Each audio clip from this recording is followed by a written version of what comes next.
Step away from the register now. We need to speak with you about your employment authorization. I work here. I've worked here for 6 years. What is this about? Are you a United States citizen? Yes, I was born in Minnesota. Why are you asking me this here in front of customers? I need to see documentation proving your citizenship and legal right to work. You need to come with us. This is harassment. The scanner froze mid-beep in her hand. 6 years at this register. 6 years of smiling at customers, folding receipts, asking about their day. And now, 2 federal agents stood between her and the line of shoppers pulling out their phones. The recessed lighting of Fashion Haven cast vibrant shadows across Register 4 that Friday evening. Security cameras captured every angle of what was about to unfold, where 27-year-old Aisha Fawaz was about to be detained by federal agents in front of her co-workers, her customers, and the watchful eyes of a surveillance system that would later become key evidence in an $11.4 million lawsuit. If you're ready to see institutional racism taken down, like this video and drop a comment telling me where you're watching from. And if this is your first time here, hit that subscribe button right now because you won't want to miss tomorrow's story of cops messing with the wrong people and finding out. Let me know in the comments if you enjoyed this story. Aisha Fawaz had been working at Fashion Haven since she was 21 years old. It was a trendy urban clothing store, the kind with floor-to-ceiling mirrors and curated seasonal displays, serving a diverse clientele in Minneapolis. She'd started as a stock clerk, worked her way up to cashier, then to senior cashier, managing the evening rush with efficiency and warmth. She was good at her job. Reliable, friendly, customers recognized her smile. She'd grown up in Lanesboro in a middle-class neighborhood where her mother worked as a community health educator and her father managed a small logistics company. Both were third-generation Somali Americans. She'd gone to public schools, played soccer in high school, graduated with decent grades but no scholarship money for college. Instead of going into debt, she'd moved to Minneapolis, found work at Fashion Haven, and built a life. She had her own apartment, she had a savings account and a retirement fund through her employer. She paid taxes, she voted. She was, in every legal and practical sense, an ordinary American going about her ordinary life. What no one knew, not her co-workers, not her manager, not even her parents, was that Aisha harbored a secret. For 3 years, she had been running an anonymous blog called Shadow Borders, documenting stories of immigration enforcement abuses shared by affected communities. She wore a discreet body camera during her shifts, originally intended to capture slice-of-life footage for context. It had become her insurance policy. That Friday in late autumn started like any other shift. Aisha clocked in at 4 o'clock in the afternoon for the evening rush. The store was bustling. Weekend shoppers hunting for deals, teenagers trying on jackets, parents buying last-minute gifts. She took her position at Register 4, one of the main checkout lanes, and settled into the familiar rhythm of scanning items, making small talk, folding clothes with practiced precision. At 6:43 in the evening, everything changed. 2 men in tactical vests moved through Fashion Haven's entrance with deliberate purpose. They passed the mannequins draped in autumn layers, the tables stacked with folded sweaters, the racks of distressed jeans catching light from overhead fixtures. Their eyes never wavered from Register 4. Aisha was midway through scanning a customer's stack of graphic tees when she noticed them. The first agent reached her register in seconds. The second positioned himself at an angle that blocked the adjacent checkout lane. No badges visible, no identification offered, just the vests and the expressions that brokered no argument. Step away from the register. We need to discuss your employment authorization. The scanner slipped slightly in her grip. Around her, the ambient noise of the store pop music from overhead speakers, the rustle of shopping bags, distant conversations seemed to compress into silence. The customer in front of her, a college-aged woman clutching her debit card, took a small step backward. Aisha's mind raced through possibilities. A mistake, a prank, a nightmare she'd wake from. But the fluorescent lights remained steady, the security camera in the corner continued its slow rotation, and the agent stood immovable. I work here. I've worked here for 6 years. What is this about? The first agent's expression didn't shift. Documentation. Now. We need to verify your citizenship and legal authorization to work. I'm a U.S. citizen. I was born in Lanesboro, Minnesota. I can get my identification from my locker. Immediate documentation. Not from a locker. Here. The murmurs started then. Customers in line pulled out phones. A teenager near the fitting rooms angled her screen toward the confrontation. The second agent shifted his weight, a subtle movement that nevertheless conveyed containment. Aisha felt heat flood her face, not from guilt, but from the sudden, crushing weight of public humiliation. Confusion tangled with indignation. She'd done nothing wrong. She paid her taxes. She had a birth certificate, a social security card, a passport somewhere in her apartment. But those documents were miles away, and these men were demanding proof she couldn't provide in this fluorescent-lit moment while strangers recorded her mortification. The store manager emerged from the back hallway at a near run. Elena Vargas was a middle-aged woman with silver-streaked hair and 15 years of retail management etched into her posture. She navigated around a display of handbags and arrived at Register 4 with the practiced authority of someone accustomed to resolving conflicts. "What's going on here? Aisha has worked at this store for 6 years. She's one of our most reliable employees. What is this about?" The first agent barely glanced at Elena. "Federal matter. Employment verification. We need her to come with us." Elena's jaw tightened. "You can't just take my employee without explanation. I need to see identification. I need to contact our corporate HR department." The agent produced a badge then, flipping it open with bureaucratic efficiency. "Immigration and Customs Enforcement. This is within our jurisdiction." A customer spoke up, a young woman still holding the jeans Aisha had been scanning moments before. "This is harassment. She told you she's a citizen. Why are you doing this in front of everyone?" Her voice carried across the store. Other shoppers paused. Employees from adjacent registers turned to watch. The situation was escalating, metastasizing from a private confrontation into a public spectacle. Then, a third voice cut through the tension. A woman in business attire, briefcase in hand, stepped forward from the growing crowd. She had the measured confidence of someone trained in courtroom confrontations. "On what grounds are you detaining this woman? Do you have probable cause? Has she committed a crime?" The first agent's expression finally shifted, annoyance flickering across his features. "This is a federal investigation. We don't need to justify our actions to bystanders." The lawyer, because she was clearly a lawyer, held her ground. "Unlawful seizure without probable cause violates the Fourth Amendment. If you're detaining her without evidence of wrongdoing, you're in violation of her constitutional rights." She reached into her briefcase, extracted a business card, and pressed it into Aisha's trembling hand. The motion was discreet, professional. Sophia Klein, attorney at law, civil rights litigation. Aisha's mind fragmented into competing narratives. Part of her wanted to scream, to refuse, to demand they leave her alone. Part of her understood the futility of resistance. And buried beneath the fear and anger was another thought entirely. Her body camera was recording everything. Every word, every gesture, every violation. The confrontation stretched across 28 minutes. Elena made calls. The lawyer challenged procedural violations. Customers filmed, employees whispered. And through it all, the agents remained unmoved, their patience infinite, their authority absolute. Finally, the first agent delivered the ultimatum. "You can come with us voluntarily, or we can place you in custody. Your choice." Aisha looked at the handcuffs visible on his belt. She looked at the phones recording her humiliation. She looked at Elena, at the lawyer, at the strangers bearing witness. And she understood that this was not a choice at all. "I'll go with you. Just please don't handcuff me. Not here." The walk through Fashion Haven felt endless. Past the shoe displays, past the jewelry counter, past coworkers whose expressions ranged from shock to pity.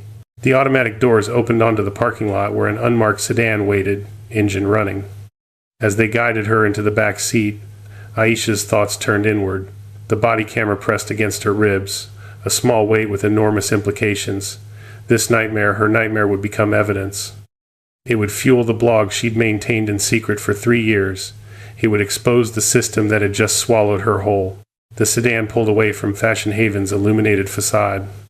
Through the window, Aisha watched the store recede, the place where she'd built 6 years of ordinary American life, now the site of her very public unmaking. She'd grown up in Lanesboro with parents who believed in education, community involvement, and the promise that hard work would protect you. She'd chosen financial stability over college debt, moved to Minneapolis, built a careful existence of rent payments and retirement contributions and Sunday dinners with friends. She'd believed in the system's fairness, even as she documented its failures on shadow borders.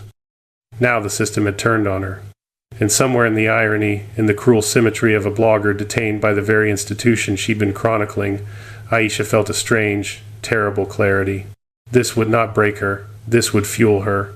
The detention facility waited ahead, fluorescent and anonymous against the darkening sky. The federal detention facility materialized as a low-slung concrete structure surrounded by chain link and razor wire, unremarkable in its brutality. Aisha was escorted through a side entrance where the procedural machinery of immigration enforcement began its work. Fingerprinting first. Her hands pressed against the digital scanner, each finger rolled with mechanical precision by a uniformed officer who never met her eyes. Then, photographs, front, profile, three-quarter, the camera flash washing out her features into data points. Her belongings were cataloged and confiscated: phone, wallet, keys, the Fashion Haven employee badge she'd worn for 6 years. The badge was examined with particular scrutiny, then dismissed as inadequate proof of anything meaningful. The body camera remained undetected, concealed beneath her work shirt. Its battery would last another 18 hours. She was processed like the undocumented immigrants she'd written about on shadow borders, stripped of identity, reduced to a case number, shuttled through corridors, painted institutional beige. No one asked about her birth certificate. No one seemed interested in verification, only documentation of her detention. The cell was stark: cinder block walls, a metal bench, a toilet without privacy, the overhead light never dimmed. Aisha shared the space with another woman, a Somali immigrant in her 50s, who'd been held for 11 days pending deportation proceedings. The woman spoke in careful English, her accent carrying the weight of displacement. She described the abuses Aisha had chronicled anonymously for years: indefinite holds without hearings, medical neglect, families separated without notice. Each story was a variation on a theme: bureaucratic cruelty disguised as procedural necessity. Aisha listened and memorized, her blogger's instinct activated even in captivity. The irony wasn't lost on her. She'd spent 3 years documenting these injustices from a safe distance. Now she was living them. Hours passed with glacial slowness. No clock, no windows, just the fluorescent hum and the occasional shuffle of guards in the hallway. Finally, near midnight, a guard appeared and informed her she had a phone call. The phone was mounted in a small room under more surveillance cameras. Aisha's hands shook as she dialed her mother's number, the digits muscle memory from childhood. Her mother answered on the second ring, voice tight with fear that fractured into relief at the sound of Aisha's voice. The conversation was brief, urgent. Her mother and father would drive from Lanesboro immediately. They would bring every document: birth certificate, social security card, passport, school records. They would fix this. Aisha heard the unspoken question beneath her mother's words. How could this happen to you? How could this happen to us? She had no answer. Her parents arrived at the facility before dawn, documents in hand. They were turned away at the reception desk. Protocol required submission through official channels. The birth certificate that could confirm Aisha's citizenship in minutes was rejected in favor of a verification process that crawled through layers of bureaucracy at a pace designed to punish rather than resolve. Aisha learned this secondhand from a guard who delivered the news with administrative indifference. Her parents were instructed to leave the documents and go home.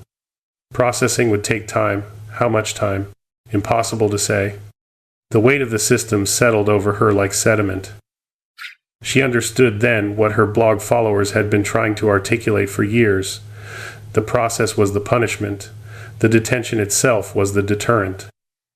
Truth was irrelevant when procedure could substitute for justice. In the cell, as her Somali cellmate slept fitfully on the metal bench, Aisha reflected on the terrible symmetry of her situation. Shadow borders had been her attempt to give voice to the voiceless, to document what institutions wanted hidden. She'd maintained anonymity to protect herself from retaliation, never imagining the retaliation would come anyway. Have you ever felt the weight of hidden truths in the face of injustice? Share in the comments if you've witnessed similar overreach, or why stories like this need to be amplified. The blog had started 3 years ago after a community gathering where Somali elders shared stories of ICE raids at workplaces, homes, mosques. Her third-generation heritage connected her to these narratives in ways that felt both intimate and distant. She'd been born in America, spoke English without accent, navigated spaces where her citizenship was never questioned until it was. Shadow borders became her digital archive, anonymous accounts, encrypted submissions, stories compiled from across the country, each one a thread in a larger tapestry of enforcement gone awry. She'd worn the body camera as insurance, never expecting to need it for her own protection. While Aisha endured her second night of detention, events outside the facility accelerated. Sophia Klein, the lawyer from Fashion Haven who'd pressed her business card into Aisha's hand, received a call from Aisha's parents. They'd found the card in their daughter's belongings, a lifeline in bureaucratic darkness. Sophia listened to their story and felt recognition flicker. The details matched patterns she'd been tracking, patterns eerily similar to cases documented on a blog she followed religiously. Shadow borders. Anonymous. Meticulous. Urgent. She took the case pro bono and began drafting an emergency habeas corpus petition. The legal argument was straightforward. Aisha Fawaz was being held without probable cause, denied due process, subjected to unlawful seizure based on nothing more than the color of her skin and the assumptions about her heritage. The Fashion Haven security footage provided visual evidence. The body camera audio, which Aisha's parents mentioned existed, would provide even more. By the second day of Aisha's detention, the story had metastasized online. Customer videos from Fashion Haven circulated across social media platforms. Hashtag Justice for Aisha began trending. Civil rights organizations issued statements. Local news picked up the story. And somewhere in the digital noise, Shadow Borders' anonymous followers began drawing connections between this detention and the patterns their favorite blogger had been documenting for years. The irony compounded. Aisha's detention was creating the exact kind of story she would have covered on her blog, and her followers, unknowing, were amplifying her own case. 54 hours after her detention began, Sophia Klein's emergency petition reached Judge Amelia Thornton's desk. The judge reviewed the evidence security footage, witness statements, documentation of Aisha's citizenship that had been available within 10 hours of her detention but ignored for 2 days. The hearing was swift and devastating for the government. Judge Thornton's voice carried the weight of institutional rebuke as she cataloged the violations: unlawful seizure, denial of due process, bureaucratic obstruction disguised as procedure. She ordered Aisha's immediate release with transportation provided back to Minneapolis. When the cell door opened and Aisha was told she was free to go, she felt something crack open inside her, not relief exactly, but a kind of terrible clarity. She'd been vindicated, but vindication didn't erase the 54 hours of degradation, the public humiliation, the knowledge that citizenship hadn't protected her when it mattered most. She walked out of the detention facility into afternoon sunlight where her parents waited, flanked by Sophia Klein and a small gathering of supporters who'd organized online. Media cameras captured her emergence still wearing her Fashion Haven uniform, rumpled and exhausted, but unbroken. The story was far from over. It was, in fact, just beginning. The reunion in the detention facility parking lot lasted only minutes before the cameras and questions overwhelmed them. Aisha's father guided her into their car with protective urgency while Sophia Klein fielded media inquiries with practiced deflection. They would have no comment at this time. Miss Fawaz needed rest and medical evaluation. Further statements would follow. But Aisha's mind was already moving forward, past exhaustion towards something harder and more deliberate. Vindication was temporary. Justice required action. And she understood, with the clarity that comes from having survived systemic violation, that her detention was not an aberration, but a symptom. 3 months later, Sophia Klein filed a comprehensive civil rights lawsuit against Immigration and Customs Enforcement, the Department of Homeland Security, and the 2 agents who had detained Aisha at Fashion Haven. The complaint alleged violations of the Fourth Amendment's protection against unlawful search and seizure, the Fifth Amendment's guarantee of due process, and the 14th Amendment's promise of equal protection under the law. The legal theory was straightforward. Aisha had been targeted based solely on racial profiling, detained without probable cause, and subjected to a verification process designed to punish rather than resolve. The evidence was overwhelming. Discovery began, and with it came revelations that transformed Aisha's personal nightmare into something larger. The anonymous tip that had supposedly prompted the raid at Fashion Haven turned out to be fabricated. An internal ICE email chain uncovered through court-ordered disclosure revealed the truth. An agent within the department had suspected Aisha was the anonymous blogger behind Shadow Borders. The blog had become increasingly problematic for enforcement officials. Its documentation of abuses was too detailed, too accurate, too damaging. The agent had crafted the fake tip as pretext for detention, hoping either to silence her through intimidation or to find evidence linking her to the blog during processing. The strategy had backfired spectacularly. Instead of silencing Aisha, the detention had provided her with first-hand evidence of the very abuses she'd been documenting. Her body camera footage, 54 hours of audio capturing everything from the initial confrontation to conversations with her cellmate to bureaucratic indifference from guards, became devastating evidence not just for her case, for the broader pattern of enforcement misconduct. The discovery also revealed statistical evidence that Sophia's legal team had been compiling for months. ICE workplace raids in Minneapolis disproportionately targeted establishments employing Somali American workers. Of 43 raids conducted over 18 months, 31 had occurred at businesses with significant Somali American staff, despite those businesses representing only 12% of the city's employers. The pattern was clear. Enforcement wasn't about immigration status. It was about ethnic targeting disguised as immigration enforcement. The trial consumed 4 weeks in federal court. Aisha sat through testimony from the agents who detained her, watching them attempt to justify the unjustifiable. They claimed the anonymous tip had seemed credible. They insisted they'd followed protocol. They suggested that Aisha's reluctance to immediately prove her citizenship had raised reasonable suspicion. Sophia dismantled each claim with precision. The tip had been fabricated by their own colleague. Protocol required probable cause, which they couldn't demonstrate. And Aisha's assertion of her rights, her refusal to be humiliated further without legal representation, was not evidence of wrongdoing, but of citizenship exercised. The jury watched the combined footage repeatedly. Fashion Haven's security cameras capturing the public confrontation, Aisha's body camera audio revealing the private degradations that followed. They heard Aisha's testimony about the panic attacks that now accompanied any interaction with law enforcement, the therapy sessions needed to process the trauma, the way customers at Fashion Haven had initially avoided her register after her return, as if detention were contagious. Expert witnesses testified about the psychological toll of racial profiling, the compounding trauma of being targeted within one's own country, the particular wound of citizenship betrayed. The defense attempted to argue qualified immunity, suggesting the agents had acted in good faith based on information available to them. But the fabricated tip undermined that defense entirely. There had been no good faith. There had been ethnic targeting and bureaucratic retaliation. After 10 hours of deliberation, the jury returned with a unanimous verdict, liable on all counts. The damages award reflected both compensation and condemnation. $2.4 million for Aisha's trauma, lost wages, and ongoing psychological treatment. $9 million in punitive damages designed to deter future misconduct. $11.4 million total. The courtroom erupted in restrained celebration. Aisha sat motionless, feeling the weight of vindication settle over her like a second skin.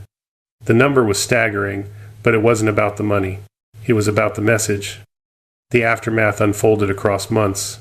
The two agents were terminated.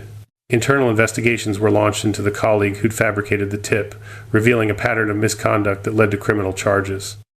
The Department of Homeland Security implemented reforms, mandatory documentation of probable cause before workplace raids, 10-hour maximum holds for citizenship verification, and independent oversight of enforcement actions targeting specific ethnic communities. Aisha used her settlement to support her family, donate substantial sums to immigrant rights organizations, and, most significantly, to reveal her identity as the creator of Shadow Borders. The revelation came at a press conference organized by civil rights coalitions. Aisha stood before cameras and acknowledged what many had already suspected. She was the anonymous blogger who'd been documenting ICE abuses for 3 years. Her detention hadn't silenced her. It had vindicated her. Shadow Borders transitioned from anonymous blog to public advocacy platform. Aisha became its public face, speaking at conferences and universities about the intersection of citizenship, racial profiling, and enforcement overreach.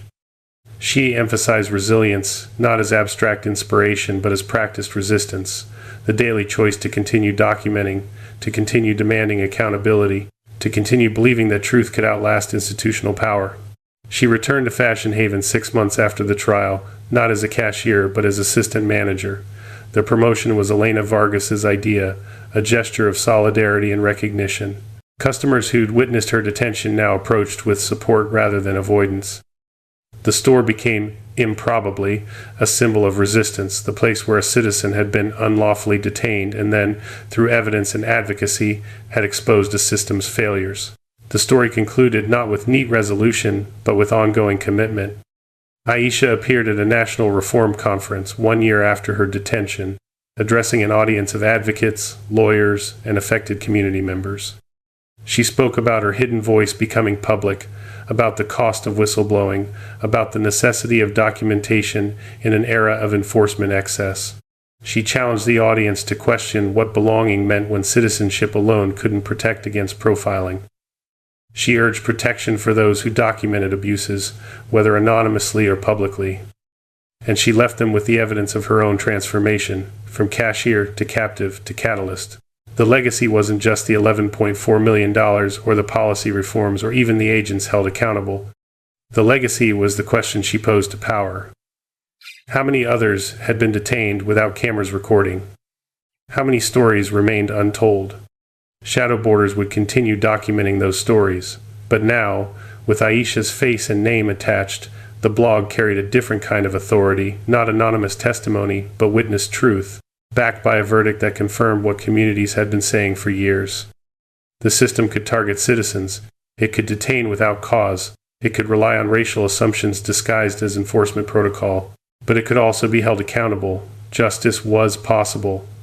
Not inevitable, but possible. And that possibility, hard-won and expensive, was worth fighting for. If you like this video, make sure to hit that like button, subscribe, and turn on the notification bell so you don't miss the next story. Share this video with someone who would appreciate it, and let's keep building this community together. And before you go, drop a comment below. I'd love to hear your thoughts on what stood out to you the most. Until next time, stay safe, stay curious, and I'll see you in the next.